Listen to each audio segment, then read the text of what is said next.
बिस्मिल्लाहिर्रहमानिर्रहीम। कल मैंने इसमें मौसूल के मुतालिक कुछ गुफ्तगू की थी, तो आज का सबक शुरू करने से पहले एक मरतबा उसको फिर से सरसरी तौर से दोहरा लेते हैं। इसमें मौसूल का बुनियादी किरदार क्या रहता है अरबिक ग्रामर के अंदर? वो ये है कि वो जोड़ने का काम करता है। वो अपने माबाद जुमले को अपने माक़बल जुमले से जोड़ लेता है, और इससे मौसूल के बाद जो भी जुमला आता है, जुमला खबरिया की सूरत में जो भी चीज़ आती है, चाहे जुमला इस्मिया हो चाहे जुमला फेलिया हो, वो उस इसमें मौसूल का सिला बन जाता है। ठीक, और अकेले इसमें मौसूल नहीं आता और ना उस इसमें मौसूल का कोई फ़ायदा जुमले में हासिल होता है जो अकेले आए, अकेले वैसे आता नहीं। और मैंने कहा कि इसका वजूद अंग्रेज़ी ग्रामर में भी पाया जाता है, जिसको हम वहाँ रिलेटिव प्रोनाउंस के नाम से जानते हैं। तो आज इंशाल्लाह हम ख़ास इसमें मौसूल ही पढ़ेंगे। कौन कौन से हैं? देखिए, अरबिक और इंग्लिश ग्रामर में बहुत ज़्यादा फ़र्क है। ख़ासकर अगर हम इसमें की बहस को लेके चले, इसमें की बहस बहुत ज़्यादा पेचीदा, बहुत ज़्यादा कुशादा है अरबिक ग्रामर के अंदर बनिस्बत इंग्लिश ग्रामर के। और इंग्लिश ग्रामर में जो फ़ेल की बहस है बहुत ज़्यादा फैली हुई है, लेकिन अरबिक में उतनी नहीं है। तो ये मेन दो फ़र्क है इसमें। अब देखिए, रिलेटिव प्रोनाउंस में आपने जब देखा था who, whom, whose, which, that वगैरह, उसमें इस चीज़ की कोई तखसीस नहीं थी कि आया होम मुज़क्कर के लिए है या मुअन्नस के लिए वगैरह, या एक के लिए है या दो के लिए। इस चीज़ की कोई बहस उसमें नहीं की गई। ठीक, लेकिन अरबिक ग्रामर में ऐसा है। अरबिक ग्रामर में जेंडर का भी लिहाज रखा जाता है और काउंटिंग के हिसाब से भी अलग अलग आते हैं। अब देखिए, इसमें मौसूल जो मैंने यहाँ हाईलाइट किए हैं, अल्लदी, अल्लदानी, अल्लदैनी, अल्लदीना, सबसे पहले देखिए मुज़क्कर के लिए अलग है और फिर काउंटिंग के हिसाब से भी अलग अलग है। अल्लदी एक के लिए, अल्लदानी, अल्लदैनी दो के लिए, अल्लदीना दो से ज़्यादा के लिए। उसके बाद जेंडर चेंज हुआ। अब मुअन्नस के लिए अलग आएंगे, अल्लती, अल्लतानी, अल्लतैनी, अल्लाती, अल्लाई, अल्लवाती, और काउंटिंग के हिसाब से भी अलग अलग है। अल्लती एक के लिए, अल्लतानी, अल्लतैनी दो के लिए, अल्लाती, अल्लाई, अल्लवाती दो से ज़्यादा के लिए। उसके बाद माँ, इसका अक्सर बेशतर चीज़ों के लिए इसका इस्तेमाल होता है, फिर वो एक हो, दो हो या दो से ज़्यादा हो, मुज़क्कर हो या मुअन्नस। ठीक, मन, इसका भी अक्सर बेशतर इस्तेमाल इंसानों के लिए होता है।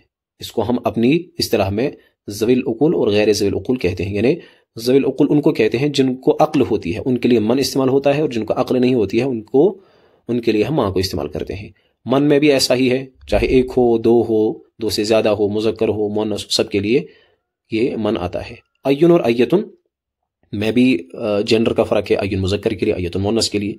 ठीक, इससे हम सवाल करते हैं, या आगे चल के मिसालों में आप सीख जाएंगे किस तरीके से हम इनका इस्तेमाल करते हैं।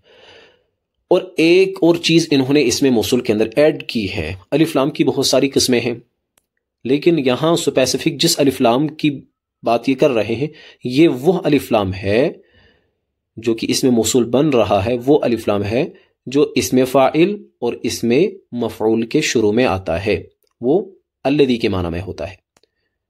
हर एक अलिफ लाम की बात नहीं कर रहा हूँ, ख़ास उसके लिए ये शर्त है कि वो अलिफ लाम इसमें फ़ाइल पे हो और इसमें मफ़ऊल पे हो, तब वो अलिफ लाम अल्लदी के माना में होगा। जैसे अज़्ज़ारिब, ये किस माना में है? अल्लदी यज़रिबु, वो शख्स जो मारता है। अल-मज़रूब, ये किस माना में है?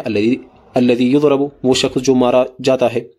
देखिए, अज़्ज़ारिब असल में है ज़ारिब, असल लफ्ज़, लेकिन इसके शुरू में जो अलिफ लाम आया है ये कोई आम अलिफ लाम नहीं है, बल्कि ये वो अलिफ लाम है जो अल्लदी के माना में है। क्यों? इसलिए कि ये इसमें फ़ाइल पर आया है, लिहाजा इसका तर्जुमा जो होगा इस अलिफ लाम का वो अल्लदी वाला होगा। उसके बाद अल-मज़रूब, असल लफ्ज़ क्या है? मज़रूब, लेकिन इसके शुरू में अलिफ लाम आया है, लिहाजा इस अलिफ लाम की हैसियत और मर्तबा और मकाम बदल जाएगा। अब ये अलिफ लाम कोई आम अलिफ लाम नहीं रहेगा, बल्कि ये इसमें मौसूल के ज़ुमरे में शुमार होगा, वही माना देगा, वही तर्जुमा देगा। और इसका तर्जुमा क्या होगा? अल्लदी युज़रबु। गोया कि अल-मज़रूब ऐसा ही है जैसा अल्लदी युज़रबु है। जो तर्जुमा अल्लदी युज़रबु का है वही तर्जुमा अल-मज़रूब। देखिए, अल्लदी किसके बदले आया यहाँ? उस अलिफ लाम के बदले जो अल-मज़रूब के शुरू में है, मज़रूब के शुरू में है अलिफ लाम। ठीक, उसके बाद युज़रबु लेके आए, क्योंकि ये जो है मज़रूब ये मजहूल है, लिहाजा फ़ेल मजहूल भी इन्होंने लाया। क्यों? इसलिए कि तर्जुमा भी जब सेम टू सेम होगा तो उसी के अकॉर्डिंग वर्डिंग भी होगी, अल्फाज का चुनाव भी उसी हिसाब से होगा। अल-मज़रूब ये किस माने में होगा? अल्लदी युज़रबु। ऊपर चले आप परेशान होंगे कि आपने अल्लदी, अल्लदानी, अल्लदैनी, अल्लदीना, ये जो मुज़क्कर के लिए आपने अस्माए मौसूला लाए हैं, इसमें दो लफ्ज़ ऐसे हैं जिनका तर्जुमा एक ही हो रहा है, तो क्या फ़ायदा फिर दो लाने का? एक ही लाते, एक ही पर इक्तफा कर लेते। क्या कोई फ़र्क है? ऐसा कोई इम्तियाजी फ़र्क जो आप मजबूर हुए दो लाने के लिए? बिल्कुल आसमान ज़मीन का फ़र्क है। अल्लादानी हालत रफ़ी में आता है, अल्लादैनी हालत नसबी और हालत जर्री में होता है। ये क्या बला है फिर हालत रफ़ी, हालत नसबी और हालत जर्री? ये समझाने से पहले मैं आपको एक चीज़ रेफर करता हूँ कि इसका कॉन्सेप्ट इंग्लिश ग्रामर के अंदर भी पाया जाता है। अगर किसी सेंटेंस के अंदर कोई सब्जेक्ट या कोई भी वर्ड सब्जेक्ट बन रहा हो तो हम उसको कहते हैं ये नॉमिनेटिव केस में है या सब्जेक्टिव केस में है। या अगर कोई भी वर्ड, कोई भी चीज किसी भी सेंटेंस के अंदर ऑब्जेक्ट बन रही हो तो हम उसको कहते हैं ये ऑब्जेक्टिव केस में है या एक्यूजेटिव केस में है। या अगर किसी भी सेंटेंस के अंदर कोई चीज आपको पॉजेसिव अंदाज में मिले हम उसको कहते हैं कि ये पॉजेसिव केस में है। लिहाजा इसी चीज को जहन में रखते हुए आपको इन चीजों को समझना है। लिहाजा जो भी इस्म, जो भी फेल, हर्फ की बात नहीं कर रहा हूं क्योंकि हुरूफ जितने भी हैं वो सारे के सारे मबनियात हैं, उनकी हालत नहीं बदलती। ठीक, नॉमिनेटिव केस में होगा या सब्जेक्टिव केस में होगा हम उसको कहेंगे हालत रफ़ी में। ठीक, और जो भी इस्म और फेल ऑब्जेक्टिव केस में आएगा, एक्यूजेटिव केस में आएगा, उसको हम कहेंगे ये हालत नसबी में है। या जो भी इस्म इसमें हालत जर्री में आएगा उसको हम कहेंगे या पॉजिटिव केस में है। अब अरबिक के अंदर क्या है?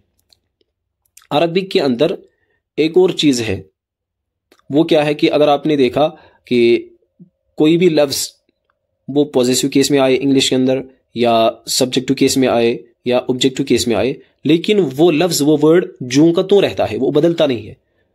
यानी कि स्पेसिफिक उस वर्ड के अंदर कोई चेंजिंग नहीं होती है। हाँ, उसका मकाम और मर्तबा बदल जाता है लेकिन वर्ड के अंदर कोई चेंजिंग नहीं होती है। आगे पीछे बीच में कुछ भी उसमें चेंजिंग नहीं होती है। लेकिन अरबी के अंदर ऐसा नहीं है। अरबिक के अंदर वर्ड के अंदर बहुत ज्यादा चेंजिंग हो जाती है। जैसे असल में सिर्फ है अल्लादानी, लेकिन इसी अल्लादानी की जब हालत नसबी आई या हालत जर्री में आया, यानी इसका केस जब चेंज हुआ, ऑब्जेक्टिव केस में आया या पॉजिटिव केस में आया, देखिए कितना चेंज हुआ। अल्लादानी से अल्लादानी बना। देखिए अल्लादानी था असल में, तो अल्लादानी को जब हमने हालत नसबी या हालत जर्री में कन्वर्ट करना हो तो ये क्या बन जाता है? अल्लादैनी। एराब पूरा का पूरा बदल जाता है इसमें। ठीक है। अब मुन्नस के अंदर देखिए अल्लती, इसमें भी कोई चेंजिंग नहीं होगी। और नीचे आए अल्लाती, अल्लाई, अल्लावाती, इन तीनों में भी कोई चेंजिंग नहीं होगी। अगर चेंजिंग होगी तो वो सिर्फ और सिर्फ अल्लातानी के अंदर हो। जब वो हालत रफ़ी में आएगा तो अल्लातानी आएगा, हालत नसबी या हालत जर्री में आए तो अल्लातैनी आएगा। ठीक है। यानी जब हमें उसको नॉमिनेटिव केस में लाना हो तो हम उसको अल्लातानी की सूरत में लाएंगे, और जब उसको ऑब्जेक्टिव केस या पॉजिटिव केस में लाना हो तो हम उसको अल्लातैनी की सूरत में लाएंगे। ठीक है।